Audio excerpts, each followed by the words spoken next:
Many are confused, weary, tired, frustrated, lost, perhaps a bit afraid.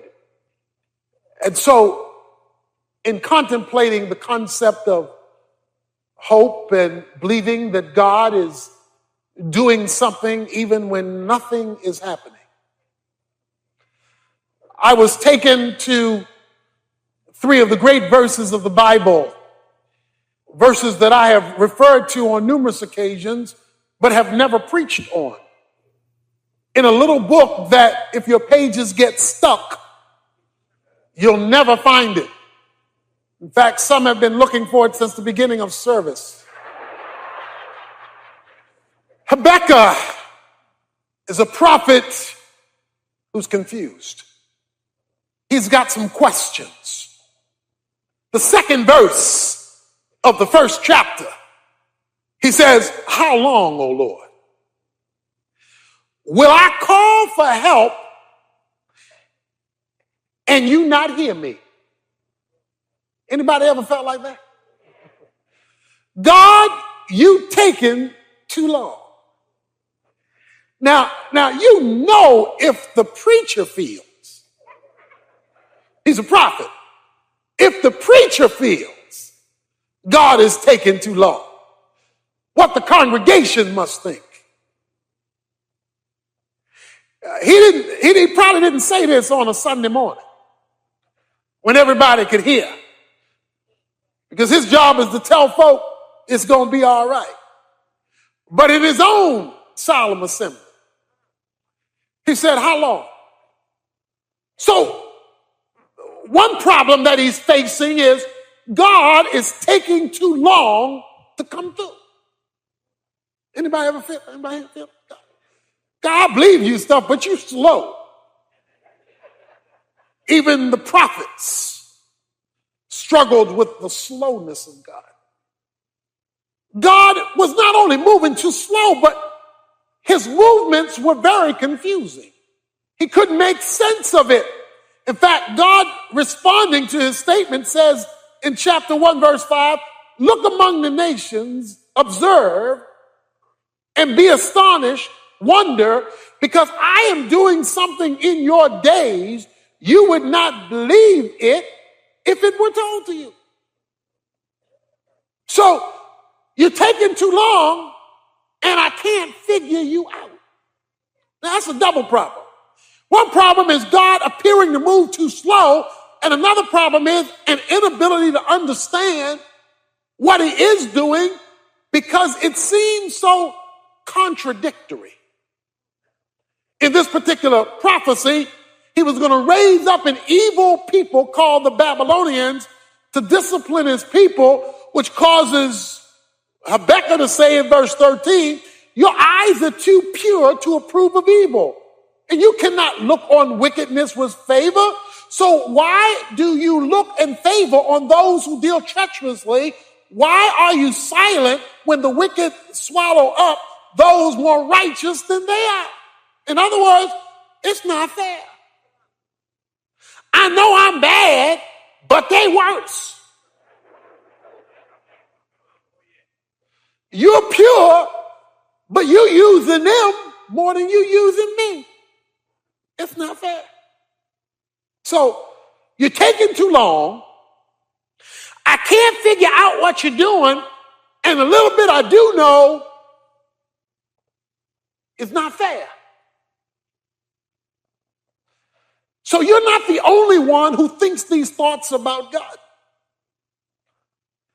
Now, it's hard to say it because you sound so unspiritual. You know, it's a lot easier to say, he's going to fix it. He's able. He's a wheel in the middle of a wheel. He's a rose of Sharon. He's a bright morning star. He's balm in Gilead. It's a lot easier to say that. But when you by yourself and you thinking your real thoughts, while you believe in him, while you know God is real, there are those times where you have to raise some real questions. Why are you moving so slow, taking so long? Why are you so confusing? I don't understand. understand you. Because what you're doing contradicts what I know about you. Well, the good news is you're not alone. The prophets, he's not the only one, had to struggle with the methodology of God.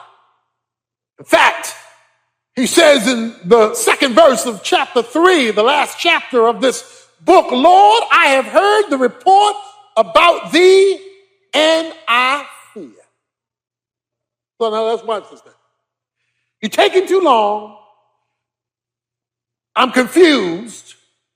It's not fair, and I'm afraid. A combination of negatives, and he's the preacher. There are only 3 chapters in this book, but it begins off in a pit, but it ends on a peak. It begins down in the despair. Physically, he's a wreck. He's a nervous wreck. Look at the language used in chapter 3, verse 16.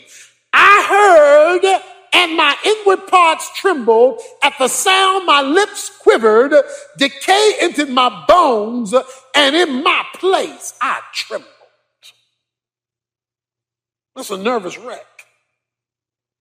Physically, I am just done, distraught. I'm falling apart and unraveling at the sea. Anybody ever felt like they were unraveling? That life was unraveling, just going every which way. Chaos here. Chaos when you get up. Chaos at home. Chaos at work. Just unraveling. That's the situation. Maybe your situation as you look toward the new year, glad it came, but scared to death about where it's going. Glad the past is behind you, but really uncertain about the future in front of you. That was his problem. And he's got to wait quietly, he says at the end of verse 16, for the day of distress, for the people to arise who will invade us. In other words, what he was looking forward to wasn't too exciting to look forward to. His future looked kind of dim. Distress, he called it. I can't take another year like this last one. And yet I don't see much hope for improvement. I wonder if there's anybody here like that today. You just don't see anything. But in the last 3 verses, after he's taken 3.5 chapters to tell you his struggle, his frustration, his confusion, his fear, it comes down to 3 verses. Let me read them one more time. Though the fig tree should not blossom, though there be no fruit on the vine, though the yield of the olive should fail, though the field produce no food, though the flock should be cut off from the field, and there be no cattle in the stall, yet I will exalt in the Lord, I will rejoice in the God of my salvation. The Lord God is my strength. He has made my feet like hinds' feet, and he makes me to walk on my high places. There are three options that are generally given by the world, or that people take as they look at negative situations in their life.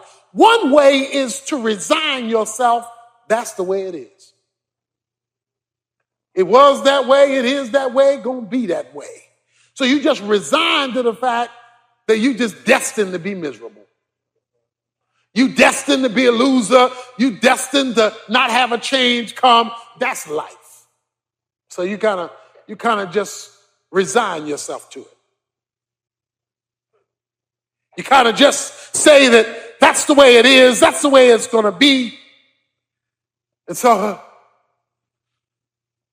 People who resign always let you know that they're in that resigning mode because they sigh a lot.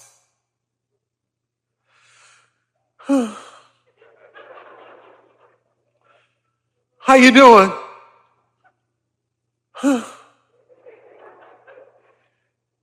What's going on? They just resign.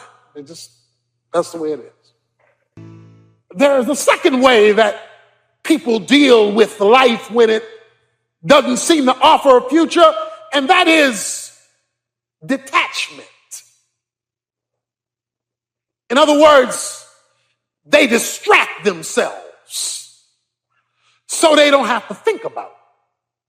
If I can come home and turn on the television, I can be distracted by the shows. If I can perhaps take drugs, I can feel good enough to be distracted from the pain. If I can go out and to just have a good time and party hardy, then I can let that erase. The only problem with detachment is that it's camouflage. In other words, it doesn't fix anything. It just hides it, and only hides it for a little while. So you have to be perpetually entertained to perpetually not think about it. But it's always underneath. You always know it's there. There's a third way that people seek to deal with their uncertainty or struggle, and that is, or we'll call it bravado. Bravado. Take it like a man. Take it like, hold your chin up. You the man, be the man. I can handle it. I'm a real man or woman. And I'm going to handle it. I'm going to face it. I can take it. My mama raised me to handle anything. The only problem with bravado is when things get bad enough, all the pep talk in the world won't help you. Pep talk is good, but pep talk doesn't last. It's like having a pep talk before a football game. At halftime, the score 52-0, you losing. The coach come in halftime talking about pep talk. After a while, reality sets in. Okay? We ain't gonna win. And after a while, all the pep talk in the world is not gonna do it. You've experienced that. You come to church, heard a sermon preached, and got pepped up. You came to church like this, you heard the sermon go, yeah, I'm gonna make it. Yeah, you fired up. Yeah. 5 minutes after the benediction. Shucks, this stuff ain't right. Because irreligious pep talk is not enough. So the question we face today is, what do you do when God is taking too long? What do you do when uncertainty is in front of you? What do you do when you are afraid? What do you do when you feel like you're falling apart at the seams? Resignation. That won't do it. Detachment. That's camouflage. That hasn't addressed anything. Bravado only goes so long. Habakkuk says in verse 18, I will exalt in the Lord. He says, even though I have my questions, even though I have my confusion, even though I don't see solution number one in sight, and even though God does not make sense, rather than pretend that nothing is wrong, I am going to exalt in the Lord. That is, I am going to trust in the reliability of God even when I can't see him or what he is doing. I am going to choose to believe in the reliability of God even in the dark. Learning to trust God in the dark when you have no support for your faith other than who you know him to be. That is the only content you have. Who you know him to be. You appeal to two things: his character, what he is like, and his works, what he has already done for others, whether you or someone else in the past. People always say, I'm going to have faith, I'm going to have faith. That's never the question. The question is, in what? What is the object of faith? To believe is a meaningless term until you tell me what you are believing. You could say, I believe in Santa Claus. You could say, I believe in the tooth fairy. So your belief system is flawed. Belief only matters if the object has substance. We respond to our circumstances because our circumstances affect us. But he has to make a choice. It is the choice that every believer here today has to make, and that is the choice as to whether you will choose to believe God. That is the question. Will I choose to believe God? I have to believe two things about God. I have to believe, number one, his character. What he told me he is like. And I have to believe it in the dark. I can't see it. I don't feel it. But since he can't lie, it must be true. And you must choose to believe that. Look, you got to believe that when there's no emotional kicking, there's no choir singing, there is no preacher preaching, and you out there by yourself, you got to decide that I'm going to believe what I know to be true about God. And that's one of the things, that's why theology is important, so that you know what to believe when hard times come. You've got to know that you can count on his character, that he is true, that he does have power, that he does have presence even when I do not feel him near, that he is there because he said so. And you got to choose to do that. But then you got to believe something else. You got to believe his works.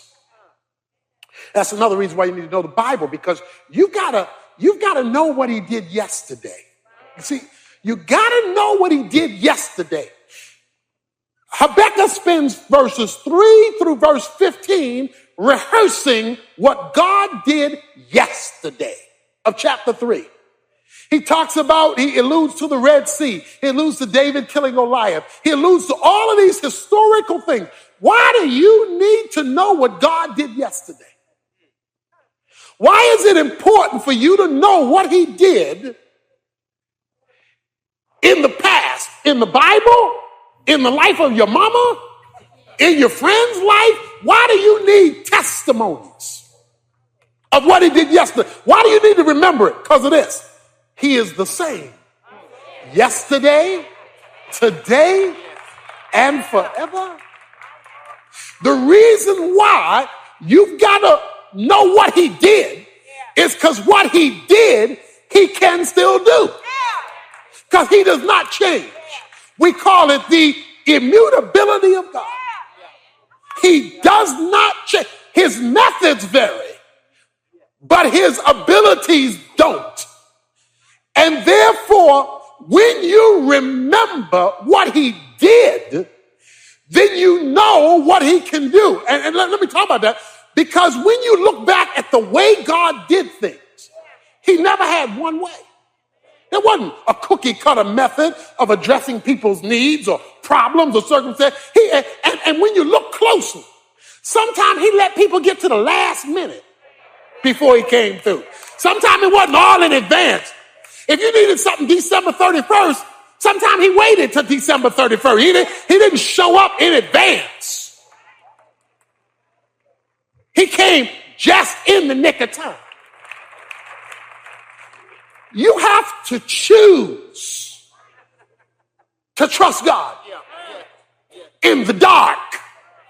When you can't see him, you don't feel him. There are no things that are whipping you up. You can't find anything to hang on to but what you know to be true about him.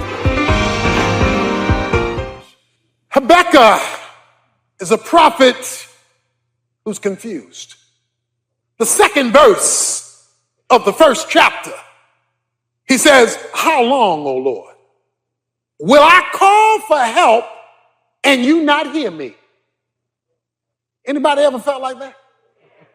One problem is God appearing to move too slow, and another problem is an inability to understand what he is doing because it seems so contradictory. In this particular prophecy, he was going to raise up an evil people called the Babylonians to discipline his people, which causes Habakkuk to say in verse 13, "Your eyes are too pure to approve of evil, and you cannot look on wickedness with favor. So why do you look in favor on those who deal treacherously? Why are you silent when the wicked swallow up those more righteous than they are?" In other words, it's not fair. I know I'm bad, but they worse. You're pure, but you're using them more than you're using me. It's not fair. So you're taking too long.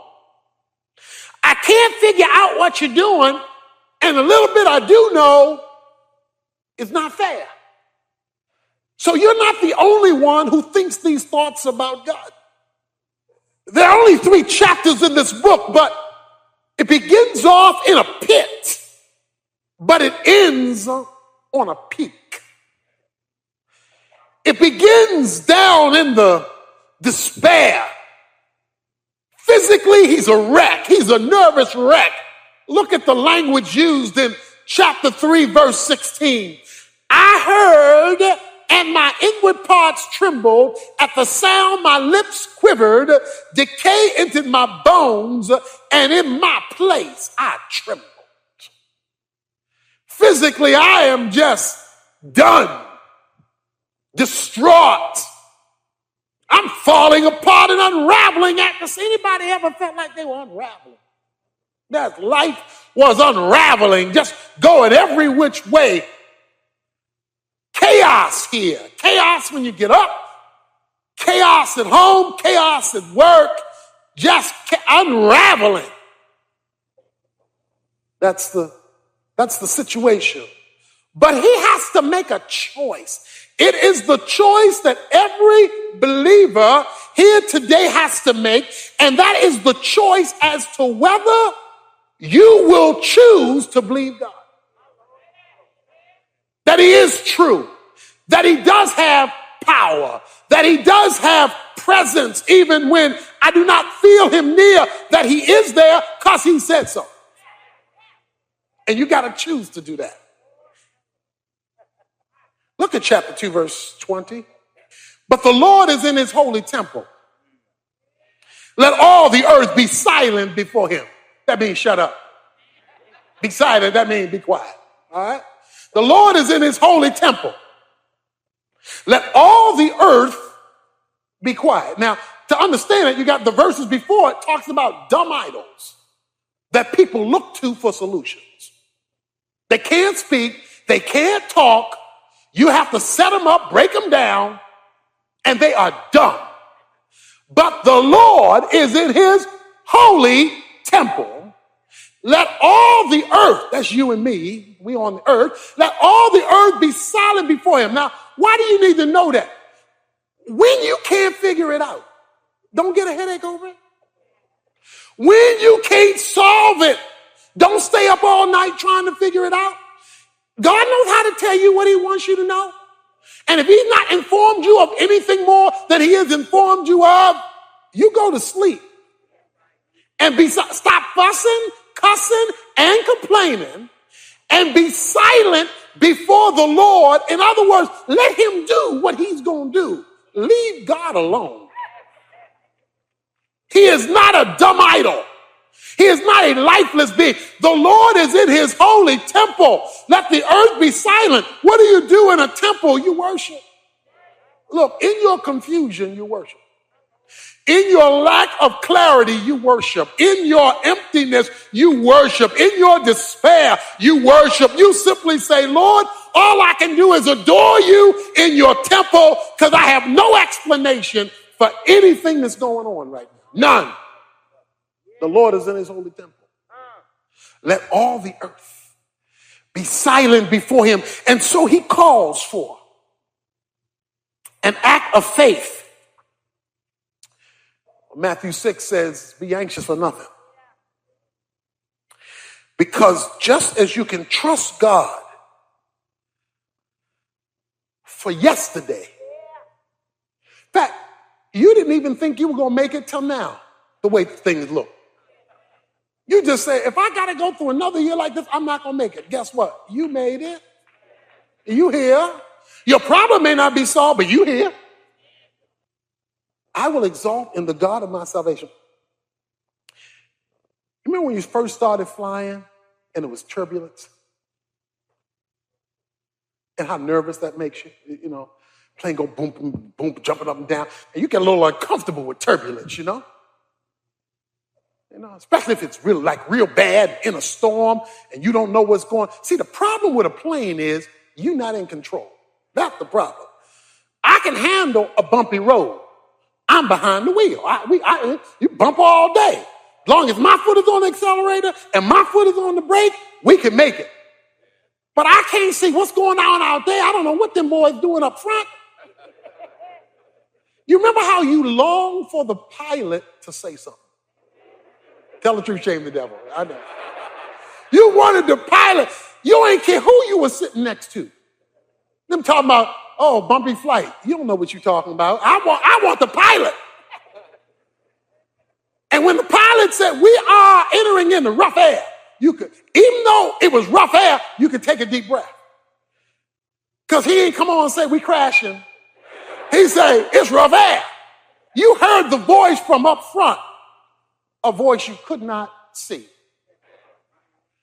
Entering into God's holy temple in your worship, when things are falling apart so that he can speak to your heart, won't change necessarily the bumpy air until it's time for smooth flying, but at least you know somebody up front has got it under control. Right?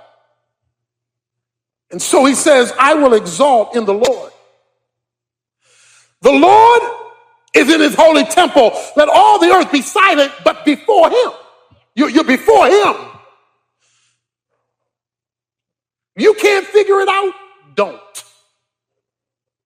God knows how to tell you what he wants you to know. Don't be getting a headache over stuff you can't change, stuff you can't fix. You go to the holy temple. He says, I will exalt in the Lord. I choose to do that. I like the way Psalm 34 says, Psalm 34, verses 4 to 7. He says, my fears look to him. My apprehension looked to him. I didn't just talk to everybody else about my distress. I pointed them to him. Right? My fears looked to him.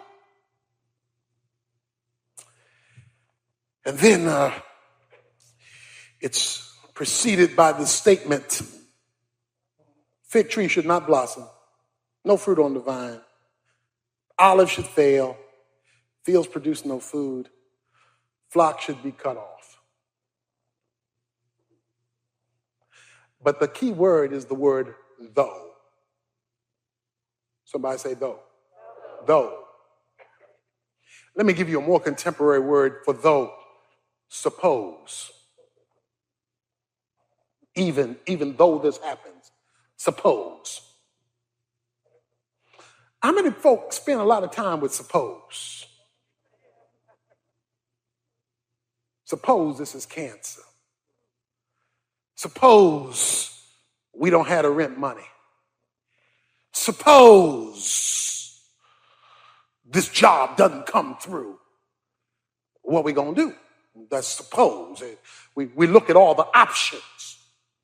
Oh, I love Habakkuk. Habakkuk says, suppose. Even though.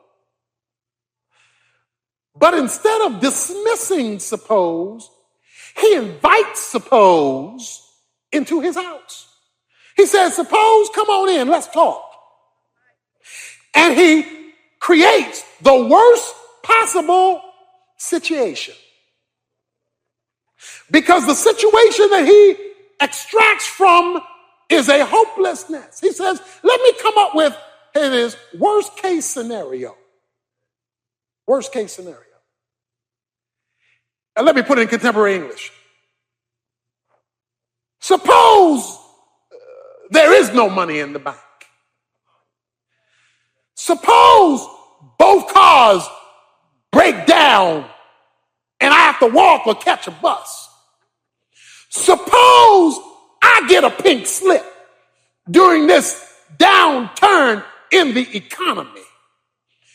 Suppose my health report doesn't come back like I hoped it would. Suppose I spend another year alone as a single person. Suppose we're still battling in our marriage relationship a year from now. Suppose, worst case scenario. He says, even if my worst case scenario happens, I will exalt in the Lord. I make a choice that I am going to focus on who God is and what God has done. If you make it a conscious decision that I am going to rejoice in the Lord, what will you get out of it? What will come your way? What can you expect to benefit out of if you say you are going to rejoice in the Lord? If you say, I don't have a job, but I'm going to rejoice in the Lord. Things are going bad at home, I'm going to rejoice in the Lord.